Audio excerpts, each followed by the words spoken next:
Hello everyone, and welcome to another episode of Focus On. I'm Justin Yan, here today with David Stoneberg, Gallery Director of Studio 1219. How you doing, David? Hi.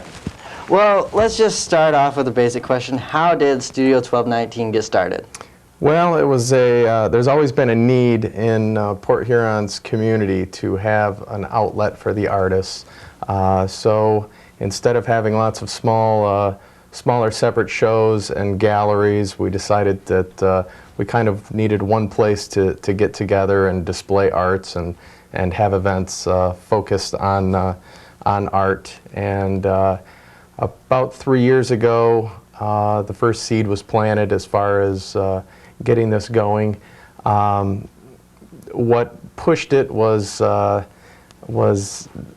we were awarded a Cool Cities grant through the state, and that was the seed money to get the studio going. We were awarded $99,000. That helped purchase a building downtown. Everyone knows it as the UFO, or the Used Furniture Outlet. It's been a furniture store for many generations of Port Huron residents. We actually chose that building not by mistake. It's in a location where it fits in with the Community Foundation and Atchison Ventures' vision of redeveloping the downtown.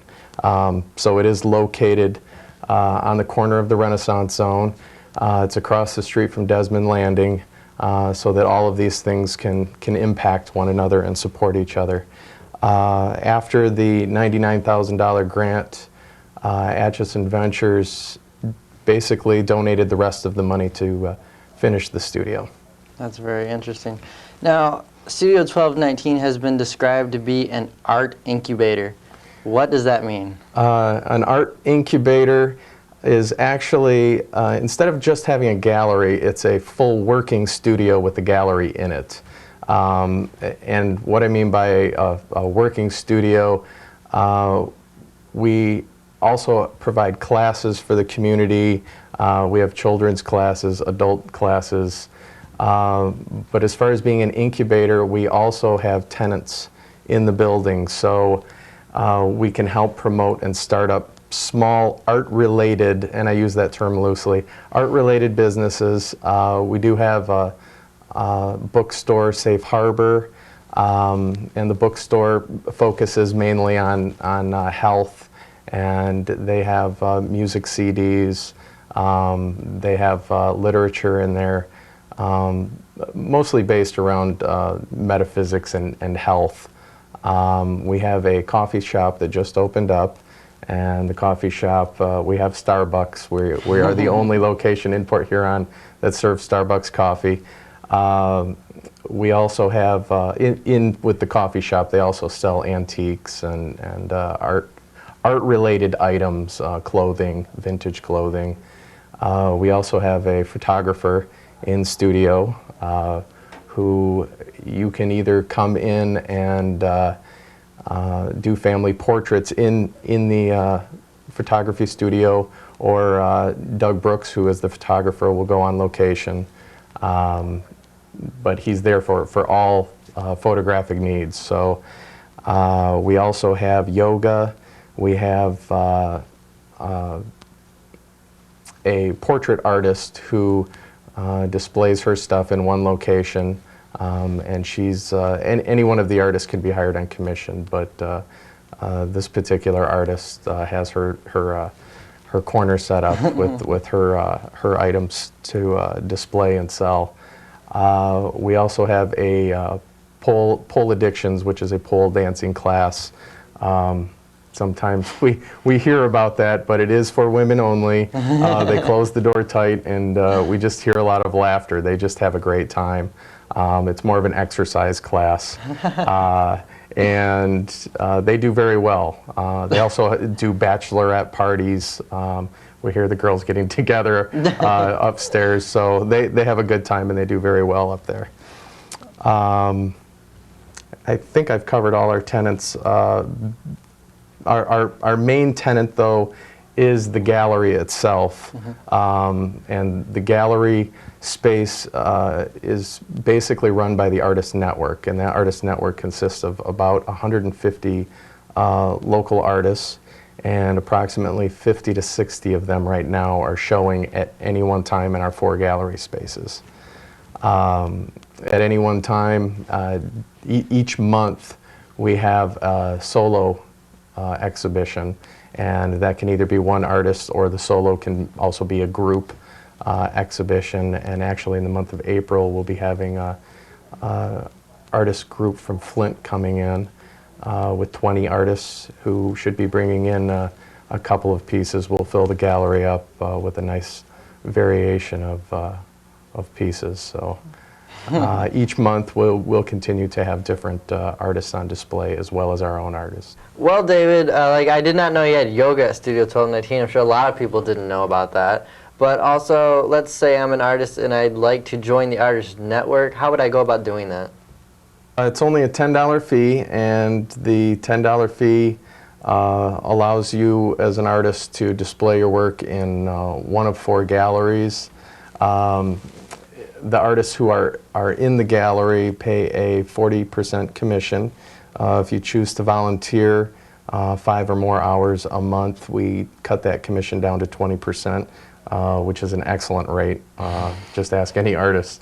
20% is a steal. So that's all it costs is $10.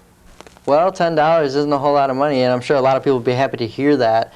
And I also, you're the gallery director, Dave. And now, what is your job and who runs Studio 1219?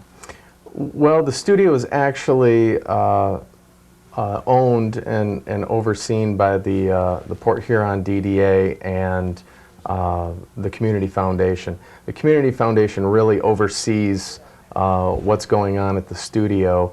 I, as the gallery director, since we're the largest tenant, it seems I have the most responsibility there. But that goes hand in hand with day-to-day operations we take care of with Maureen Scallon, who is our education director. And since that is such a large portion, her and I do most of the day-to-day operations. However, I have to give most of the credit to the volunteers, most of whom are in the network. Some are artists, some are just interested in the arts, but our studio could not possibly run without all the volunteers and all the donations that we receive. Now, like let's say one day I just wanted to come in. Do you have public showings of the artist's work or anything like that coming up soon?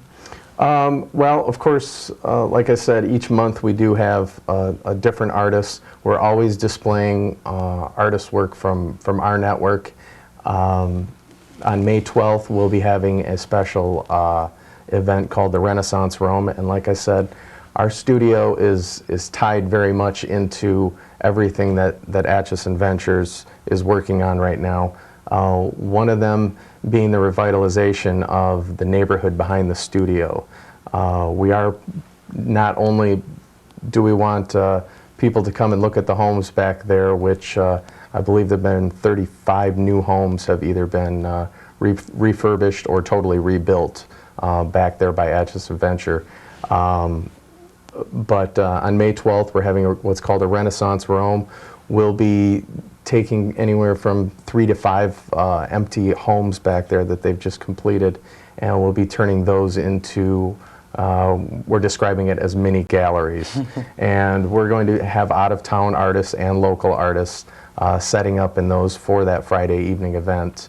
There should be live music in each of the homes.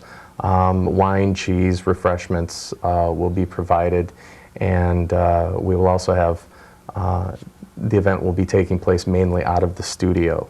What we're going to have is 2 trolleys that will be doing a loop around and taking people from the studio to these different houses, not only to see the artwork, but to see the renovations that are occurring back in the Renaissance Zone. Okay. Now, when we talk about artists, are we talking about artists that paint on canvases, or are we just talking about, or does it go beyond that, or is there more than just painting? We are definitely a mixed media gallery. We have everything from two-dimensional artwork that includes acrylic paintings, oil paintings. There's lots of different mediums there, watercolors, batik, to the three-dimensional arts, which are sculpture.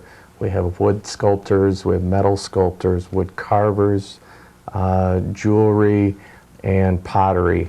We're also very excited because the May 12th event, the Renaissance Rome, will kind of be inducting our pottery studio that we're now creating in the back of the building.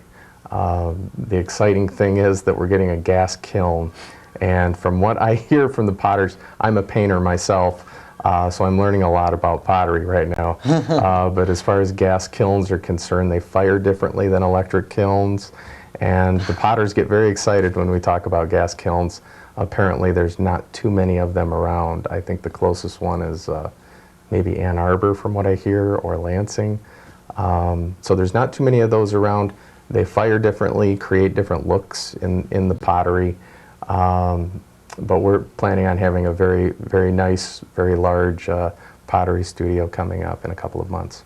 Well, pottery is actually very interesting to me because I took an art class in school and I would do stuff like that. Now, let's say you have classes there, correct? Yes, we do have, we offer quite a few classes. Okay, so if I wanted to go and learn how to do more pottery, how would I go about doing that? Well, the best way is always to stop into the studio.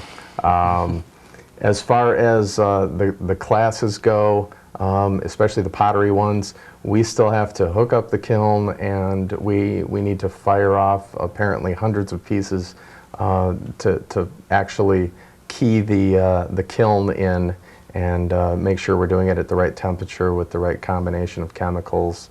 Once they get that going, I'm sure they'll be coming up with, that Maureen will be coming up with a number of classes and a class schedule. We do always put our class schedule on our website, which is studio1219.com. So you can go on there for classes, or you can stop in the studio, get a handout, and come in and sign up.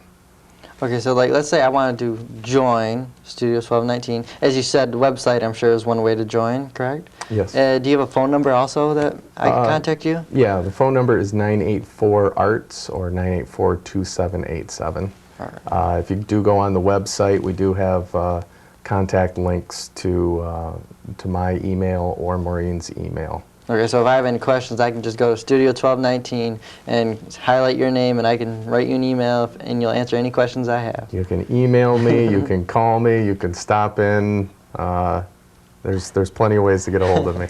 And also, what hours is Studio 1219 open? Well, we just recently added more hours so that we're now open 7 days a week. That's Sunday through Wednesday from noon to 5, and Thursday, Friday, and Saturday are noon to 8. Is there any questions you feel I didn't cover, or you'd like to tell the audience? Upcoming events, anything that maybe you might have passed? I just think this is a wonderful opportunity for our community. It's been stated by some naysayers that the arts don't provide any economic benefit, and I have to strongly disagree with that. Not only financially, but aesthetically. I mean, there's a reason that the automotive industry that they create such beautiful cars, because of artists. There's a reason that all the houses look different, and that's because of artists.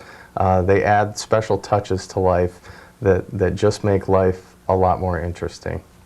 Well, David, thanks a lot for coming on the show. I've learned a lot more than I ever thought I would know about Studio 1219. Good. And thanks for coming on the show, and I hope everything goes good for the studio. Thank you very much. Thank you for joining us. Join us again.